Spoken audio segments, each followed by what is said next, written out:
Hello and welcome to Podtoid. We are your hosts. I'm CJ. I'm Chris. I'm Dan. I'm Charlotte. Thank you for joining us today, and we have a very good show for you in store for you today. Unfortunately, Occam's cannot be here. You know, it's the holidays. He's with family over, so but he sends his love, and he's a bit sad he won't be joining us because this is the last episode of Podtoid for 2019. It's been a very, very long year. It's been a very busy week, so this is probably the best time to send us off for the holidays and regroup and re-energize before we come back next year. So, so on today's show, we're gonna be doing things a little bit differently. We're gonna be taking a look back at everything that happened not everything that happened in 2019, but can you imagine if we were doing just like everything? A year in review, like January? Oh, right, January. the 9-hour podcast. That would be awful. I would not enjoy that. That would make me not only quit the podcast, quit Destructoid in general, maybe just quit the internet altogether. Just having to talk about everything that happened in 2019. But we're also going to talk about the big gaming headlines of the week because this is the last big week of gaming news. I don't think there's anything else that's going to come out between now and the new year. So we're going to take a look at everything that happened. But before we get into that, I thought we'd kick off the show with another installment of Crap Criminals. You've been hit by crap. We haven't done this in a long time, but I found a story this morning that I thought would be a good way to kick off the show. I think if we haven't done it in a long time, that probably just means that more people are obeying the law. Or there aren't enough funny arrests. I think that's what it more is. Like every time I find a story that I think about, it just becomes sad. Right. Yeah, and I don't want to cover sad arrests. I want to cover funny arrests, like this one. And this one's actually pretty good because if it's a narrative I've brought up multiple times on the show. For this story, is it poo? No. Is it poo? Okay. No. For this story, we're going to go to North Carolina, Tar Heel State, where bank employee Orlando Henderson thought of the perfect crime. For months, according to a criminal indictment, Henderson has been taking cash deposits from the bank's vault that customers deposit for several months. Oftentimes, he'd then go and deposit that money directly into his own account. Did this for months, and all told, he made off with $88,000 from the bank that he worked at. And then he did what any criminal mastermind would do, posed with the money and posted it on Facebook. Hell yeah. Henderson released a string of posts where he talked about all the money he stole and, oh God, I hate him so much, how it would help him build his brand. One of the pictures included him posing with the money while smoking a cigarette. And I gotta ask, like, if you're trying to build your brand, don't you want to at least upgrade to a cigar in that case and not a cigarette? Because posing with a stack of cash and a cigarette is kind of trashy. But when you add a cigar to the situation, then you're the height of sophistication. I mean, I think posing with a pile of cash is trashy nowadays. Like, don't you want to have one of those, like, that Fire Festival dude, and how before he did Fire Festival, he had that credit card company. Does anybody remember that? Yeah. Yes. Yeah. You'd just be holding up one of those, like, to the camera. One of those heavy metal specific credit brand too. Years out of date and probably defunct. Plus, if you add a cigar in it, then it's a perfect rap album cover from 1997. If that wasn't bad enough, he decided to press his luck by then forging bank documents and getting another bank to cover his loan for a new Mercedes-Benz, which he, of course, also took pictures posing with. Obviously, because he's being talked about on the show, Henderson was caught. He is facing 34 different counts of theft, embezzlement, money laundering, and faces up to 40 years in prison.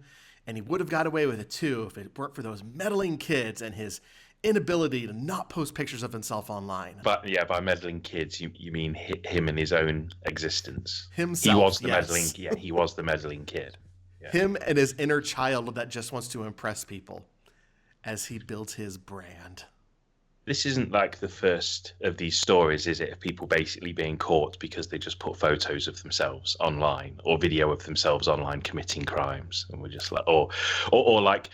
I remember there was a story of someone who stole I don't think they stole a motorbike, but they basically went on a crazy high-speed bender like just burning at like 700 miles an hour or whatever all around. I think it was in England. Yeah. And then the police got him because at the end of the video you see him pulling into his street in his house, and they were like, "Oh, that's where he lives," and they went around and bust him. Like. They're just like, literally, it's like, well, there's the street, and then he pulls up to his front door, and it's like, and oh, look, number 18 or whatever. Wow, that is impressive with how dumb that is. That is like that is galaxy brain level of stupidity right there when committing a crime. Like, fuck. This would be like this guy posing with a cash, but then also holding up a bank statement that shows his home address. I mean, Jesus. Yeah, my birth certificate or something. He published a book called How I Did It and then sent it to the FBI so they can catch him. Like, jeez. Yeah. So I just thought bring back that segment for this one dumb person. And there were a few options this week. I read another story about a guy who posed as his grandmother and dressed up as her so he could take her driving test for her. Which, first of all, old people should not be driving. The second, I feel sorry for that guy that he was even remotely able to pass as like a 80-year-old woman. Like, that's got to be a shot to the self-esteem right there. Did he pass? Did he pass the test? No. he was. I think from what I read, he was caught before he was even able to take it. No master of disguise then. Yeah, no, unfortunately not. Like Dana Carvey in that movie that no one saw. The only reason people remember that movie is for Turtle. I don't remember it. Oh, you don't remember that? Oh, okay. I remember it's got like, I remember he dresses up as like George W. Bush because at that time every fucking movie had to have a reference to W. Bush in it. So I remember he does that at one point. It's like you want to immediately timestamp when your movie came out. Have a bit about Bush in it. Oh God, remember how much everybody hated Bush? We did not know what was coming, did we? At least, No. like when people threw shoes, it was like at him. It was funny. You know what I mean? Like, there's nothing funny here. But I think even Anchorman, like Anchorman's a fantastic comedy. It's awesome. But every time I watch it, there's one joke in the last like 90 seconds where they make a Bush joke, and you're just like, can you do another cut of the film where you just take that one joke out? Because Anchorman's such a great comedy, but then it's like, oh yeah, it did come out during that period. Like it's such a kind of an obvious low blow. Do you know what I mean? But Yeah. Anyway, The Master of Disguise. Don't go and see it. I hope that nobody was going to, but yes, if you had any thoughts about us mentioning it, going to see it, don't. Just don't. Let's go ahead and move on. As I said, the show is a little bit different this week, and that includes the format. So we're going to start off, instead of ending with the news, we're going to start off with the news. It is time for the Wow. We'll start with the news, which it is now time for the news. This is the news. That's a much better introduction than I fucking did. As I said earlier, this is probably the last significant week of gaming for 2019. And we had 3 big presentations that showcased some upcoming games. Earlier in the week was the Nintendo's Indie World Showcase that revealed Axiom Verge is getting a sequel, as is Golf Story. We also found out that Dauntless is available for Switch right now, and Skatebird will be coming to the console late next year. Sony also had its State of Play presentation, and arguably the biggest news out of it was the reveal of the Resident Evil 3 remake, which was teased earlier, along with news that Project Resistance, the asymmetrical survival game, asymmetrical co-op survival game, I should say, will actually be the multiplayer component of RE3. In terms of the Resident Evil games from the PlayStation 1 era, this is the one I'm like the least familiar with. But given the quality of the Resident Evil 2 remake, I'm excited to see what they do with it, especially with the idea of it not being contained to such tight quarters. Dan, what did you think when you saw that trailer? I'm pretty excited. Like I'm curious how they'll adapt that whole adaptive AI of Mr. X and him like moving around off camera and stuff and all of that stuff, but essentially making that the core focus of the game, because Nemesis, like the big draw of Resident Evil 3 was, Nemesis was kind of chasing you throughout the entire game. And I'm curious if they'll make that like extremely scripted or dynamic, kind of like Mr. X was, because it's going to be a challenge. You see, I don't personally know if I want that. Like, I almost feel like, but if they do here's Nemesis and he can be anywhere at any time and following you like Mr. X, it's like, so you just painted over Resident Evil 2 with Resident Evil 3 colors and have delivered us the same game. That's kind of like... Well, Mr. X, not to spoil anything, wasn't in a huge chunk of Resident Evil 2. He's there for, like, the police station stuff, and then once you go down in the sewers, Sure. down in the labs, spoilers aside, he's not really there a whole lot.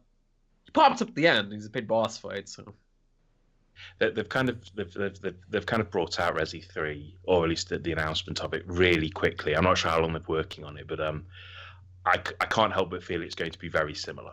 Like that doesn't necessarily mean I don't necessarily mean that in a bad way. Resident Evil 2's a great remake, but I can't help but feel, I don't want to call it a reskin, but I think you know the path that I'm on here with what I'm saying. Yeah. I think it's always been a bit of an odd choice though, because in the original 2 and 3 released there was not much of a gap between them, and they take place like at the same time, like roughly the same time. I think Resident Evil 3's slightly before Resident Evil 2 and slightly after in terms of its time frame, and they take place in similar environments, and somehow back then it wasn't a problem, so maybe it's not going to be a problem now. I don't know. Yeah, that's what I was going to go on. It's set in the same location, set during the same time frame, so them kind of like reusing stuff isn't really a big issue to me. Plus, the engine itself already looks great. The locations are highly detailed. I wouldn't mind revisiting them. I just think, in terms of Chris's point, you have something like Resident Evil 2, which is almost like a revelation for the series and what it can do and what they can do with those older games, that to just I don't want to say trot this one out, but to bring it out just over a year later, it kind of will feel like an also ran.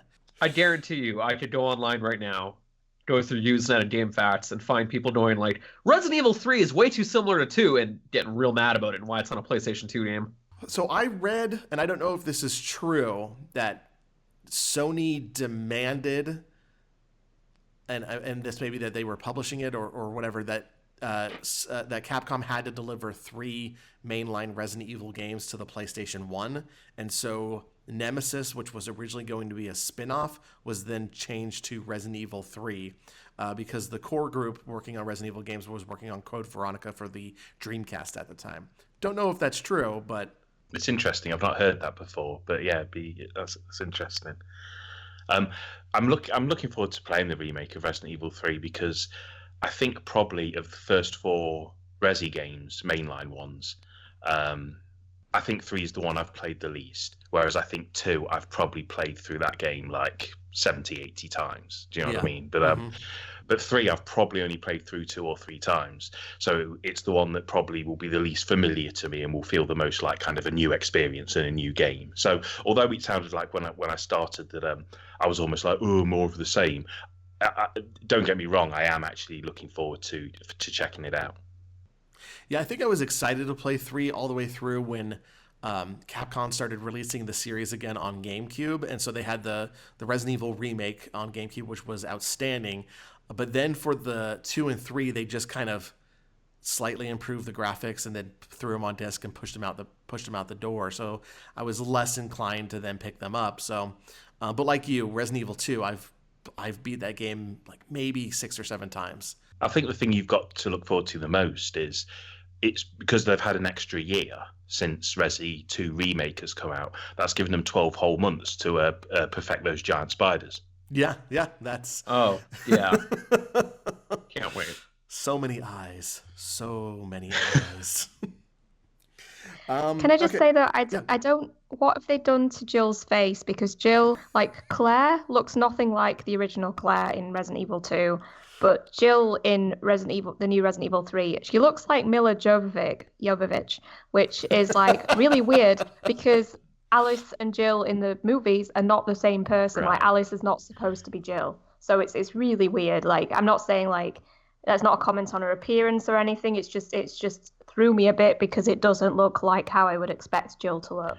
Okay, so the director of Resident Evil 2 last time got asked why the characters looked slightly different. And the way he like phrased it was the funniest thing I've ever heard. Mm. He takes it like they're remaking a movie, and so he wanted to recast the characters, or in this case, redesign them. And it's, hey, okay, sure. I mean, my issue is, I suppose, is less that they look different, because I got used to the fact that Claire looks different and Leon looks different, but he looks kind of hot in Resident Evil 2 remake, so that's fine by me. But like, she just looks like Alice in the films, so it's really confusing. Right. I don't know. Well, you know how it was a big swerve that the multiplayer trailer turned out to be the actual Resident Evil 3 trailer? Maybe it's a big swerve that we get halfway through Resident Evil 3 remake, no. and a character just goes, "Hi, Alice," and we're all just like, "Oh my god!" And then he takes the sunglasses off, and the virtual reality ends, and it turns out you're playing a Resident Evil movie, the game. Oh my god! And then it just turns into Resident Evil 6, an action game. Oh. Can't wait. Gun Survivor. Yeah.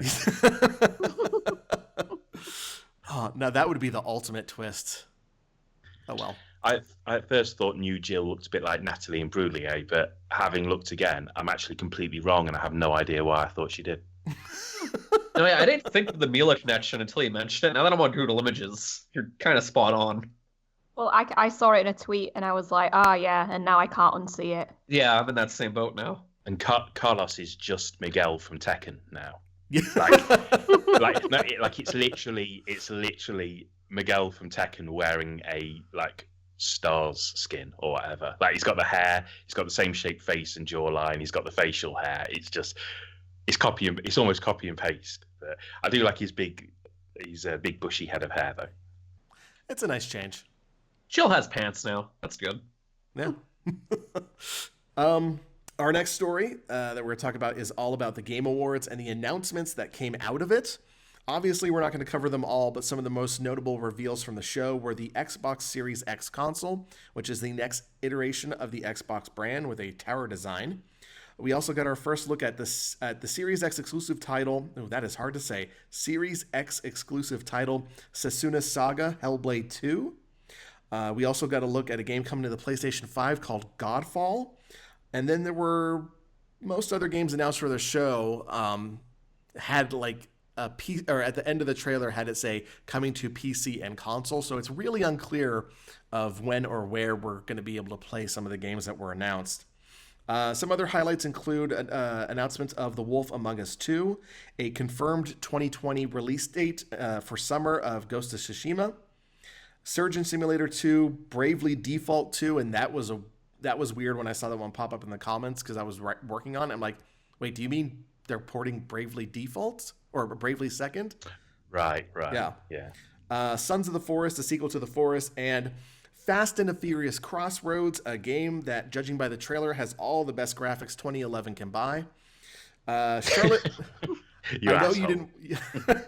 I know you didn't watch the show live because of when it airs in Germany, but was there any announcements out of it that you that inspired you, that got you excited? No, I was awake. I was awake, but that was when the results of the general election were coming in, and I was not in the mood to follow gaming news, let me tell you that. I'm a bit concerned about The Wolf Among Us 2, actually, because I've heard quite a lot of anger or frustration, because from what I've gathered, the people they've asked to work on it have not always been the same people who were working on it when it was at Telltale, when it was being developed as a Telltale production. So I think there's been quite a few hurt feelings around that, and I feel a bit queasy about it. But as for being actually excited for announcements, I just was not in the mood to follow any of what was going on, to be quite honest. So there's a Forest sequel, so I'm super excited about that. But the rest of that show was dog shit. Just gonna say it. Wow, it's too long. It's 3 hours. Dan, it's like your scale. Your scale, Dan, is 5 stars or dog shit. That's it's not even that. It's the show is so padded out. It was hard to sit through, honestly. I couldn't believe when I didn't watch it for obvious reasons, as Charlotte's previously mentioned. But I couldn't believe it when I heard how long it was. Are you fucking kidding me? Seriously, I went into it And Dan, You Dan's didn't- someone. It was too long for Dan, and Dan's someone who watches like WrestleMania every year, Exactly. and that's like fucking 9 hours long or whatever. So I think what got me about the length this year is that none of the announcements made it worth sitting through that. Like I'm happy that we're getting Bravely Default 2, and oh no, that's it. That's basically the only new game that was announced that is of any interest to me. But like my favorite trailer was the No More Heroes one that came in the pre-show, and I could have been done right there and been happy. But sticking around for the entire thing, there was just nothing coming up that I walked away from thinking, oh man, I'm so glad I got to see that when it first aired. Especially like that just fucking awful Dungeons and Dragons trailer. What is it? Over and over and over. Yeah. Yeah. Or 9 to 5. 9 to 5 is without a doubt for me the worst announcement of it. And it's not because the game looks bad or anything. It's just that when you have the CEO of the developer come out and say the words, it's set in a world where corporations control everything and being a mercenary is another job. Like, Jesus Christ, what is this, a plot from 1997? Like, if you're going to sell your video game, could you not go with that?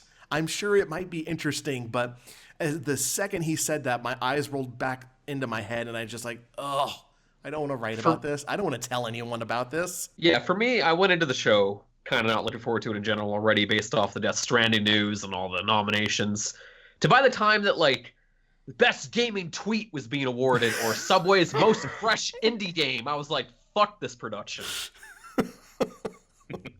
And the worst part of the gaming tweet is like they teased it several times throughout the show as if every we time care. my eyes rolled into my skull. God, I How can't did wait this thing even come about? Like, what body? I feel like over the years they've gotten criticized for being too, commercial and yada yada yada. And this year they just said fuck it, and that was that. They just said fuck it and went full blown commercial.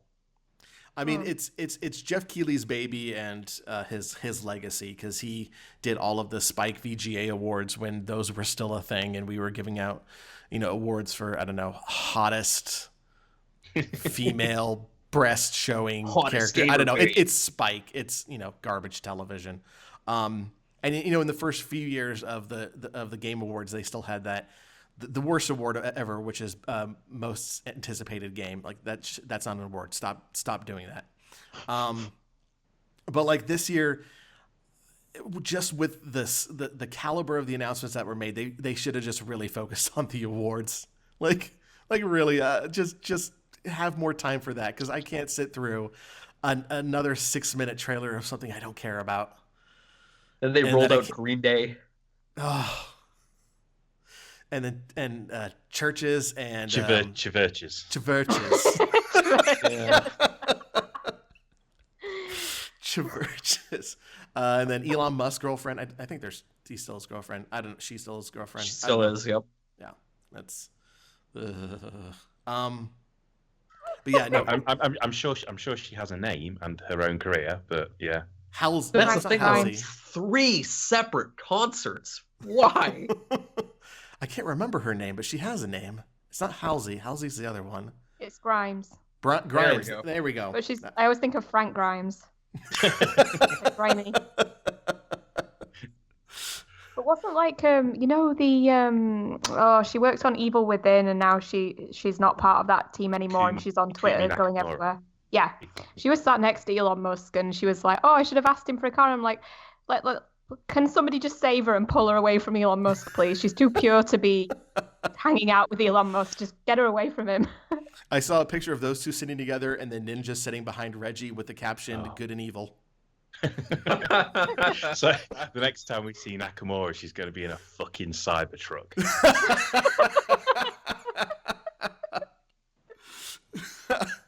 Oh, maybe it was like positive reinforcement. Maybe they thought if we put them next to like people who everyone likes, then some of them like Elon Musk is, oh yeah, he hangs out with with Akumi Nakamura, and Ninja, he's best friends with Reggie. Yeah, There was a mosh pit during the Green Day thing, and it was really fucking pathetic. Just people walking more or less in a circle. It was bad. Cringing. was that like among the seats or just like in the aisles? Yeah, like in the open, like right up front, there was like just a bunch of people kind of walking in a circle and half dancing. It was real bad. It's like I remember when Marilyn Manson blew up and he was on the MTV Video Awards and it was like, here come the most dangerous band in America, and he had to change all his lyrics so there were no swearing in them. And it was like, oh, everyone can enjoy that. I was at a rap concert. Yes, rap concert that had a mosh pit, and the mosh pit was dominated, no joke, by a guy in a wheelchair. He was just throwing himself into everyone. I was terrified to even step foot in there because I'm like, he's gonna break my leg with that thing. Yeah. Well, I didn't see this show, but I'm glad that Hellblade's getting a sequel. Yeah. I'm not really interested about much else on there. They showed Joker, didn't they? And he still looks weird. That Mortal Kombat Joker, he's just got a weird look to him, hasn't he? But yeah. He's missing the damage tattoo, so yeah. Yeah, it's not the Joker. But yeah, Hellblade. I'm glad Hellblade's getting a sequel, but that's about it for me, really. I'm just kind of glad it was on so late and on such an important night that I wasn't able to watch it, because they said like 2:20, didn't they? I think they said 2:20, but were you telling me it was closer to 3.5 or something like that? With the pre-show, it was 3.5 hours. Okay, yeah. Wow. Yeah. And yeah, I think the biggest announcement of the week was still Resident Evil 3 and that trailer that came out, and so there was really nothing that was going to be able to match it. Because even with that Setsuna 2 trailer or Setsuna Saga, isn't it? I think is it Senua? I think it's just Senua. It is. I always pronounce and spell that wrong. I think I'm confusing it with Setsuna, and I just combine them into the same game. Right. Like with that, I mean, it looks spectacular, but then you have to wonder how much of that is just how much of it is like some pre-alpha, just a balls to the wall, eye to the sky type of here's what we'll be able to pull off versus what it's actually going to look like when it releases. Because if we have like modern video games that look like that, holy shit. Finally, just real quick with the Game Awards. Want to talk about the winners. Obviously, the big winner of the night was Sekiro: Shadows Die Twice. This is from Software, and it won Game of the Year as well as Action Adventure Game of the Year. It's the first time From Software has scored the top prize. Other big winners of the night include Disco Elysium, which won 4 awards, and which was the most of any game nominated. Fire Emblem 3 Houses, which won Best Strategy Game and Fans Voice Award, and then League of Legends, which won a bunch of esports stuff nobody cares about. So, congratulations to them. I think a lot of people thought it was going to be Death Stranding was going to run the board because of Kojima's friendship with Keighley, but no, Sekiro: Shadows Die Twice. I thought it was surprising. I did not anticipate that one to win, but glad it did. Yeah, it's always nice because it's nice to be surprised, like as opposed to it just being Death Stranding or whatever. Yeah, I saw that Gris managed to win like a Games for Impact award or something like that, which I was pleased it got. So even if that's kind of like a what does that even mean? Like I appreciate that it got an award and presented by the Muppets, no less. Right, yeah, that makes it even better. And it was and people were so happy about it that if you're part of that demographic that likes Gris and Rainbow Six Siege, you can now buy a Gris skin for your gun in Rainbow Six Siege, which is to me the perfect storm of 2 video games. I think it's the mashup everyone's been waiting for. I mean, who hasn't talked about Siege and Gris? One and the same together at last. You can barely mention one in the same breath without mentioning the other. I mean, it is just impossible to separate those two. They're peanut butter and what's the opposite of peanut? Oil. They're peanut butter and oil. It's weird because obviously I absolutely love both those games. So when I first saw the tweet, even though like I'm nobody and nobody cares, I couldn't help but feel that someone was just like playing a rib on me. It was just like, let's tell Chris that 2 of his favorite games that have got nothing to do with each other are like collaborating. The link is that some of Nomada Studio, who made Gris, worked on Siege in the early days. That's what the link is. But it's still just baffling. It's like your shotgun now can be coloured in the same beautiful watercolours that are in that game. But thanks. Thanks a lot. It'll be the last thing someone sees before I shoot their fucking face off. Thank you. You are listening to Podtoid. All right, that is it for news. But we're going to do something a little bit different here. As I said, we're switching up the format. And earlier this week, Dan pitched to me an idea of a quick game that he wants to play.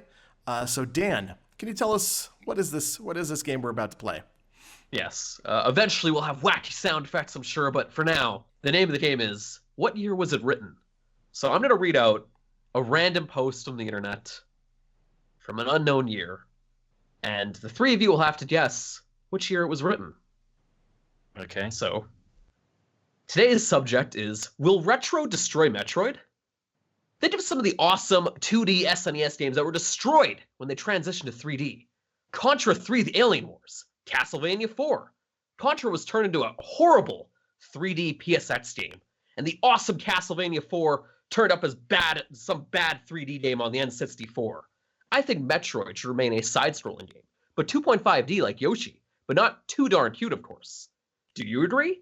If so, email Nintendo, and he leaves a Nintendo email address, and tell them to not let retro destroy the Metroid series. So now I ask you, what year was it written? I was going to go like mid to late 90s, but then I got thrown by the fact that there was a email address in there. So I'm going to go 2002. This 100% sounds like it was written for Nintendo Power. I'm going with 1999. My first thought was this is clearly before Metroid Other M. So 2001? Wow, Charlotte nailed it. 2001 was the year. Yay! It's a Usenet post. And the best thing about this post is afterwards, Usenet. they all got into a big argument about when the actual millennia started, 2000 or 2001. So, yeah. I was only 1 year out. You know what Charlotte did right, don't you? She like actually thought about the clues. And actually consulted like her head and didn't just guess like I did. I think that's where. I think what she did right was she used her brain, whereas I just thought of a number. So I think either approach works. I just got lucky. Let's see. Congratulations, your Charlotte. Charlotte is the first ever winner. You win Chris's pay this month. Damn. You win this gift voucher to Garfield Eats, and only in Toronto, Dubai though. So. And you also win this Blu-ray of the Game Awards 2019. The uncut edition with 2 hours of backstage footage. Presented by the Chic Hydrobot. Oh, come Just on, like Dan. That's an old 2 joke. hours of a very prolonged, uncomfortable hug between Jeff and Hideo Kojima. What happened? What happened when Ninja met Green Day? So it's going to be like 90 minutes of Michelle Rodriguez just getting plastered backstage before having to go present that award. I like Michelle Rodriguez. I might have actually tuned in if I'd known she was going to be on it, but then that would have spoiled the big surprise. Pretty much, yeah. To have her and Vin Diesel there. I think they redid some of the Keanu Reeves. You're beautiful. Or I love you, man. That's what it's going to be from now on, isn't it? Like yes. now on, it's going to be what's not busy, sort of A-lister is like free. That's basically what it's going to be at every show from now on. Because that Keanu Reeves thing just blew up so much that everyone's going to want to do that during all of it. And seeing as E3 is like an event that happens every month now, like you're going to see a lot of it. I can't wait. I can't wait to see Jimmy Smits or Frank Stallone or someone. I can't make it somebody. You are listening to Podtoid. All right, let's go ahead and move on to the main part of the show, which was just kind of 2019 in review. And this is just more open-ended than what we usually do. That's not really anyone just explaining anything. We just have a nice conversation about what from 2019 we enjoyed. And Charlotte, I want to start with you. You have listed a couple of games here. Why don't you go ahead and get right into it? Yeah, so just to preface this, I don't play a lot of games when they come out. The big hitters this year I've not played. Mhm. So I spent most of my time, for example, I've now played all the Phoenix Wright games and I've played a lot more of the Professor Layton games this year. But two games that came out this year that stick out for me are both indie titles, and that's Mutazione, which we talked about a couple of weeks ago, but also I recently played NeoCab. And both of those games just they're very short games, relatively speaking, for 2019, but they have a lot to say and they do it really well. So just to recap, Mutazione is about a girl who moves to an island to visit her granddad who is sick, and it plays out like a soap opera with all these different characters on the island, and they just happen to be mutants, but it's not really all that relevant to the story. And yeah, you get to know these people, and it's very warm and fuzzy, even though it's also very sad. And Neocab is a very short game about a woman who moves to a new city to live with her friend who she's lost touch with, and she thinks that they're reconnecting, but something weird happens with her friend.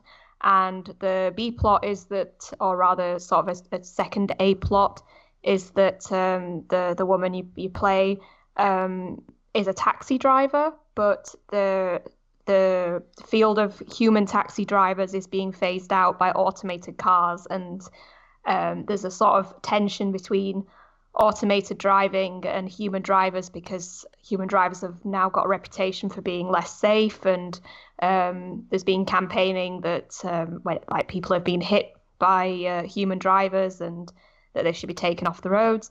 And it plays out really like a very tense drama, but at the same time you chat to all these people in the back of your cab, and it's just really well told, and it's there's a lot of variety because you can pick who you pick up in your cab. So if you played it a second time, you could pick different people to pick up. And yeah, it's very like a statement on corporations getting out of control, but also it has a lot to say about friendship and what fair relationships are like. So it's a pretty interesting game. And I believe that actually Leah Alexander was involved in it, I think. And she wrote Reigns, for example. So she's pretty good, strong narrative writer, and it kind of shows in the game. So yeah, I think really this year has been another strong year for indie titles in general. There's so yeah, and it feels like living in Europe. I don't know what it's like in the US, but in Europe, it feels like there are little studios popping up everywhere. And specifically, for example, Mutazione got funding from the European Union. So it feels like the indie scene is really flourishing in mainland Europe in particular, and that we'll continue to see some great work. So really looking forward to 2020 in terms of what these young and flourishing studios are going to be up to. There's one that I saw called Welcome to Elk, which I'm really looking forward to, which is basically just telling the stories of various friends and family, I believe, of the creators through a mix of like a, narrative sort of game, but at the same time, there's it cuts to videos of people speaking about their experiences. And yeah, just little games like that I've seen that will be coming out in 2020. Coffee Talk, I'm really looking forward to. Yeah, Necro Barista, whenever that comes out. There's just so much on the horizon for indie games. That's what I'm really looking forward to in 2020. I have NeoCab on my Switch. I haven't started it up yet, but it is one of those games that I've been kind of like, I need to set myself up and be in a mood to play this, because I've heard that it's, like you said, it's very well written. It's very someone's described it as intense. Would you say it's intense? Yeah, but I mean there are light moments to it as well. I wouldn't say it's a supremely depressing game. It just felt very real to me, like it discussed themes about the fair balance in relationships and corporations spiraling out of control that seem pretty relevant to modern times. So I think it can be a bit dark, but there's definitely moments of levity in it. I'm gonna check it out for sure. I got really thrown at first because I was like, I thought that game was like a murder mystery, but then I realised I'm thinking of Night Call, which is another indie taxi driver game that came out this year, and that's like kind of a neo-noir game. So because you were like Neo Cab, I was like, oh, it's that murder mystery taxi driver game. and then you were, and then I was. But no, that I'm thinking of Nightcore. But no, that sounds really good.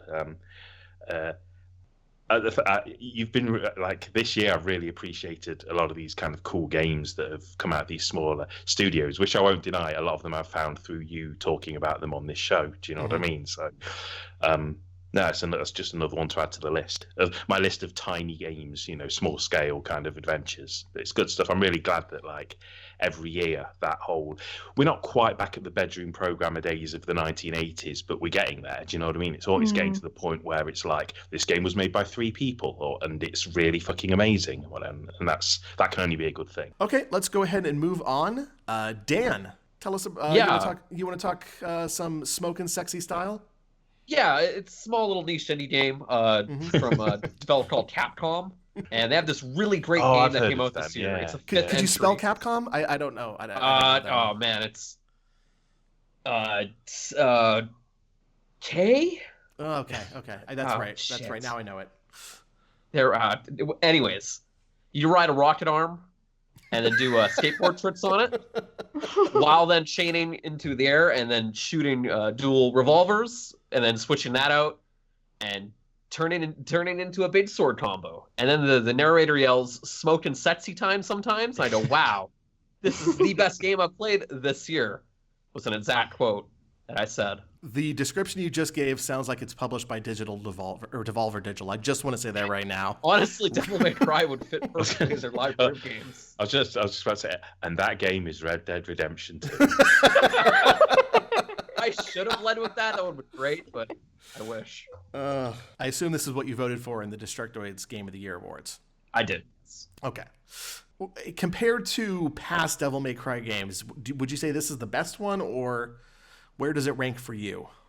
I would say it's on par with 3. I would have to replay 3 again to really kind of debate that one, but definitely on par with 3. And a lot of that is also context-based in my decision making on that, is because I thought for sure Devil May Cry was dead, basically. Like, it was just shelved. It was somewhere in the pile of Capcom IPs, never to be seen again, after the way DMC Devil May Cry was received, which is a perfectly okay game. I still enjoyed that game, but boy, did that was maybe a vocal minority on that one. The other thing, too, about Devil May Cry 5 is it has 3 characters, and they tried pulling this shtick last time in Devil May Cry 4 by introducing holy shit, I'm having a brain fart right now. That's a weird character name. Virgil, fucking Dante. It's Nero, right? Nero's Devil May Cry. There we go. Nero. Yeah, Nero. He kind of played. He wasn't really the funnest to play in Devil May Cry 4, and then you finally got to play Dante halfway through the game, and they pulled that shtick again this time with a new character called V. And you're swapping between V and Nero a whole ton before you get to Dante. But this time it's actually really good. Nero plays great, so. And I hear V is just a wonder to control. Yeah, V is an odd one, definitely. His whole control scheme is that you're controlling his weird little pet people while he looks like that dude from the Star Wars movies. Ah, yes, that dude from the Star Wars movies. I know exactly who you're talking about. Lando Calrissian. Yeah. The evil, whiny one that killed Han Solo. That one. Spoiler. Whoops. Everyone knows that. Everyone knows that Princess Leia killed Han Solo. Gosh. Anyways, Devil May Cry 5 is real good. I want to keep up the time limit here. Chris, what about you for 2019? What's some of the stuff you want to bring up right now? I don't know. I've got a couple of titles. First up, CJ. If you're going to start asking people to reveal the results of polls before the polls have actually closed, there's probably a job at the BBC waiting for you right now. No. But I've had a strange year with entertainment, because in terms of films and video games and stuff, I think there's been a lot of very good stuff, but I don't think it's been, personally, for me, it's not been stellar in terms of the kind of games I like to play or the kind of films I like to watch or whatever.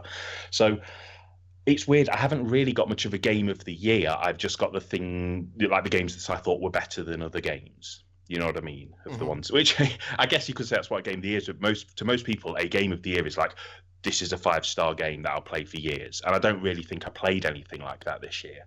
But I did enjoy River City Girls, obviously. I really liked the way it looked. I really liked the animation in it, the return to that old school brawling style. Fucking amazing music, really good soundtrack, and just a lot of passion for its source material, and a lot of depth to its combat. And that was a great game. I know you mentioned this when I was away last week. Thank you. But Ape Out was a really good title that a lot of people kind of slept on. It's very much kind of what I call a hobby game, where it's like it's a game that you play that game and that game alone, and you just try to get better at that game at the expense of everything else you do in your life. Do you know what I mean? But I do think it's a really creative, really entertaining game, and a lot can be, it's so simplistic, but I think a lot can be learned from it. In terms of kind of my favorite games of the year, one of them's A Plague Tale: Innocence, which is this, well, I talked about it on the show at the time. It's this really engaging adventure made with a mid-budget that was just really looked at mood and atmosphere and worked within its own limitations to deliver something that seemed loftier than its own expectations. But unfortunately, although the game was a success for Focus, who've had a really good year with their they had Vampire last year, then this year they had A Plague Tale and Greedfall, and they found success with this niche of these like mid-tier games. And I think A Plague Tale's the best of those three titles. But as I kind of predicted on the show when it came out, I told everyone it was amazing, and everyone was like, can't wait to buy it when it's $4.99. And it's like, it's like, I hear you, but maybe fucking, maybe reward people for doing this stuff instead of, when I get to it and it's £3. But apparently this isn't official at all, but word out of a French video gaming website is that a sequel is on the way. So I hope so, because they took a kind of a simplistic adventure about two children and a load of rats, and they did like a really good job of making that game stand on its own amongst some really fucking big releases that came out. Mortal Kombat 11's a game I've played a lot of. I like it, but I can't call it like a game of the year, because I still think the game's heavily flawed. I do enjoy playing it, but I think it has a lot of problems that still need to be ironed out, and problems just in its launch design, which we need to kind of remember, if you know what I mean. Yeah. I guess when it comes to the best game of this year, we have to talk about a mischievous waterfowl who decided to go into a village one day and fuck everybody's day up. But basically, to me, that's the closest to what I want from a video game.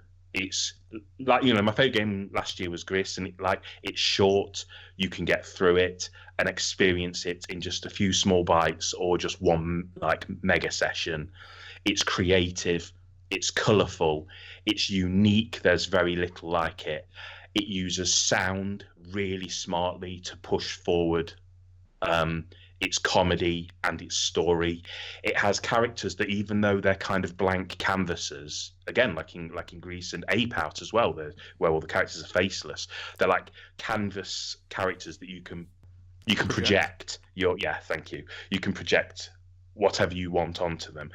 I think video games are great in how I think Death Stranding looks fantastic. I love the detail. I love that we have these really good actors in these games, and that people are coming up with new and unique ways to make games kind of cinematic and deep, and look at the way we're fucking with the system and with and how games have been created for the past 40 years, and that's fantastic. But maybe it's an age thing, but for me, if you can keep something simple, creative, and entertaining, and also just have it have really good use of sound and vision, that's always been what I want from video games. And of most of the games I played this year, Untitled Goose Game delivered that in spades. And that's why I think that's my game of the year. Can't argue against that. I have to agree. Going through, I would rather play Untitled Goose Game for 30 hours than probably go through Death Stranding, just because the gameplay design is so simple and effective that it never ceases to entertain me. No, I think, and sometimes I wonder if part of it comes down to kind of age and lifestyle, and like how long you've got to play games, or how many different kind of games you've played. Because I've been playing games since kind of games began. Mhm. It's very hard for me to get impressed with like graphics and stuff because I've watched every generation of graphics happen like in real time. So I'm just like, yeah, it'll always look better. Yeah, it'll always look better. Yeah, it'll always look better. So I think I'd much rather something for me personally, I'd much rather something looks simple, but just like kind of, let's say, classically beautiful, if that makes sense, and is just massively entertaining. Video games rarely make me laugh. Like sometimes they do, but not very often. But I think Untitled Goose Game is funny as fuck. And when you're just doing stuff like appearing in front of the camera, so he appears on all of the TV screens, that shit's so fucking funny. And the fact that this character, this goose, is so malicious just by its own existence, I just think is brilliant. Do you know what I mean? Absolutely. That whole opening line of, it's a lovely day in the village and you are a horrible goose. Like, that's just a fantastic piece of marketing. That's your plot. I love it. It's great. I'm in the same boat with you when it comes to kind of shorter games, and I'm really towards that for almost all entertainment now, especially with television shows. Like I don't want 7 seasons of a show or 10 seasons of a show anymore. I want the BBC model where it's 6 episodes, 2 series, it's done. And then for games, it's kind of the same thing, especially as I still review games. Like if it's more than 10 hours, then I'm just like, well, now I have to clear a bunch of shit out of my schedule in order to get this done. Whereas something like Grease and Untitled Goose Game and Katana Zero, these are games that are about 1.5 to 3.5 hours long. Boom, I knock it out in a Saturday. I very much enjoy it, and I remember them because they're so impactful in their little time span that I spend with them. And again, it's not even a case of they're better because of that. That's not what I'm saying. I'm saying that's what I want from a game. Do you know what I mean? That's a game that fits better into my lifestyle and the way I get to play games in between writing news and reviews and reviewing games that are like 35 hours, 40 hours. Do you know what I mean? It's nice to have a game where it's like, now I can just play a game for me and holy shit, I'll have it finished by the end of Sunday. Do you know what I mean? Yeah. For me, Chris, you earlier talked about that there's no kind of, defining game of this year that we can that you can point out and say that this was obviously far and away above and beyond the best game of the year. Right there with you. I think 2019 was a year of very good games, great games, but there just wasn't one for me that is just going to go down in the annals of history. For me, some of the games that I had trouble deciding between when it comes to like our game of the year voting was Luigi's Mansion 3, which is just right. The more I see about it, the more I realize what a technical achievement it is, and just how much detail the developers were able to put into that game on the Switch and have it run so flawlessly, or near flawlessly, I should say. Untitled Goose Game obviously was a contender for me, and then Fire Emblem 3 Houses. I only got to play that game over November, and it's just like it may be the best strategy game I've ever played, and so yeah, it was those 3 titles for me were probably the best games of this year, and I don't know if I could tell you which one is better than the other 2. But one thing I do want to talk about that I know is better than anything else I've experienced this year, and that is the movie Parasite, which we covered for a Spoil Sport I did with Charlotte. I just want to bring that up. That is hands down my favorite movie of the year, and if you have not had a chance to see it, please go out and see it. I'm so, Charlotte, one of the things we talked about in our discussion was, we were hoping that it wouldn't be ignored come awards time, and thank God it's not. It's up for a Golden Globe, or 3 Golden Globes, I should say, and then Screen Actors Guild just nominated the cast. It's about as perfect of a film as you can get, and yeah, that's going to be the thing I remember from 2019. Usually, there's some big video game that is like, oh, that is it. For 2017, it's easily Breath of the Wild. But for this year, no, it's going to be Parasite. That movie still haunts me. All right, that is it for our 2019 discussion, which means it is time for the Podtoid question of the show. Y'all think Bad Boys 3 is gonna be good or not? Sorry, that's not the Podtoid question of the show. And the answer to that question is no, it's not. Our question today is really quick. I just want to know from you all, is there a game in 2019 that you didn't play this year that you wish you would have made time for? And Dan, I'm going to start with you because you haven't talked in the longest. Monster Hunter World. I wish I got back into that when I could, because there's just like a lot of cool updates that keep coming out, cool costumes, and then the Iceborne expansion I thought looked incredible.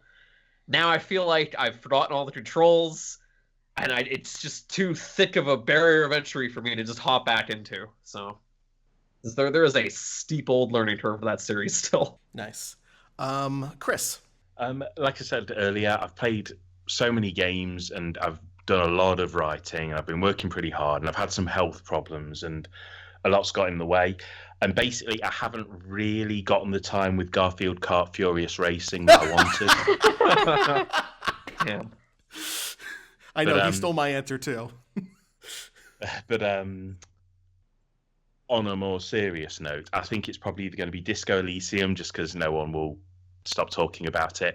But in terms of the next game I'll probably play that's like a large game, I think I'm going to play Control. And I'm still really dark on Control. Like, I don't know anything about that game other than a lot of people are like, oh, you don't realise how good it is until you play it. You know what I mean? But so I've got it now, and that's probably something I'm hoping to play at some point over the holidays. Yeah, Control is my answer as well. I think it winning art direction at the Game Awards, it was already on my radar, but it put it on there more, considering that what I do know about it and where it takes place. I'm having trouble figuring out how that could beat something like Grease for art direction. So that has made me more intrigued, but just everything I have heard, even starting at E3 when I heard people talking about it, playing hands-on sessions there, that it was something special. And so I really want to see what it's like. And hopefully they have fixed all of the bugs and it runs well on a PlayStation 4 now. So knock on wood that happens. As someone who beat it, I've been lapping up all of the salt of it winning Best Art and Game of the Year for IGN. All right. I'll keep that in mind, that there's a lot of salt in this game. That's good to know. And Charlotte, let's go ahead and wrap up with you. Yeah, I still really want to play Death Stranding, and I really want to play Devil May Cry 5, but I've just had no time for new games this year. Like I've only been able to manage indie games really, because like NeoCab is done in 3 hours. That's perfect for me because I just don't have the time to play big AAA titles. I'm going to make a concerted effort though to buy more games when they come out next year, because it's kind of getting back to the point with Plague Tale that if you don't, throw money at the studios that deserve it, they might not be around for much longer. So I'm going to try and do my best, maybe not with AAA titles actually, but more with like AA titles and indie titles to buy stuff as it comes out or close to when it comes out. That's a good plan. And that's a good New Year's resolution for all of our listeners to follow. All right, we are just about out of time. But before we go, Chris, we have a community shout out this week. Yes. I don't think I've done this before. Occams isn't here, so I'll fill in for him. And I just because it's the end of the year, I want to shout out to the listeners, because we've been doing this show for over a year now. And, we do our best, and entertainment time is finite, as we've talked about a lot on this show. There's a lot of games out there. There's a lot of films. There's music and trips out and books, and there's a zillion other podcasts. And the fact that like you spend time from that finite time to listen to our show means a hell of a lot. So thanks for sticking with us. Yeah, absolutely. It's been a lot of work putting this together, and it's been a blast. I love coming on every Sunday morning to record this with you guys.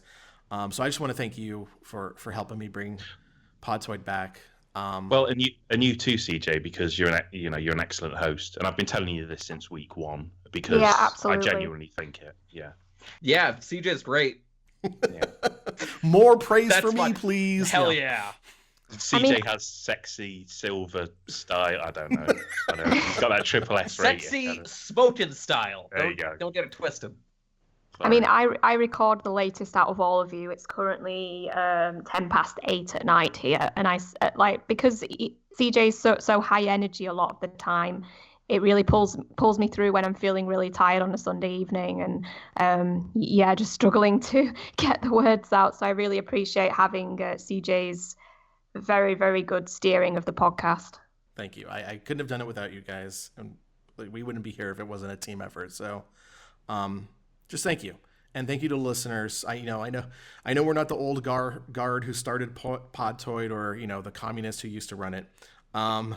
And I can make that joke. I can make that joke. I'm getting there. Like I'm still more socialist than communist, but yeah. So thank you for listening, and we're gonna take the next few weeks off to go on hiatus for the holidays, and when we come back in 2020, I hope that we can even make the show even better than it is right now. So thank you all for listening, and Occam's wanted me to give this reminder to everyone as we go into this holiday season. Just please remember that eggnog is just elf cum.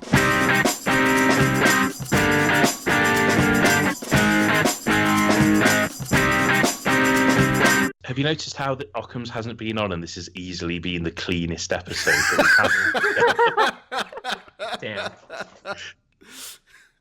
Oh.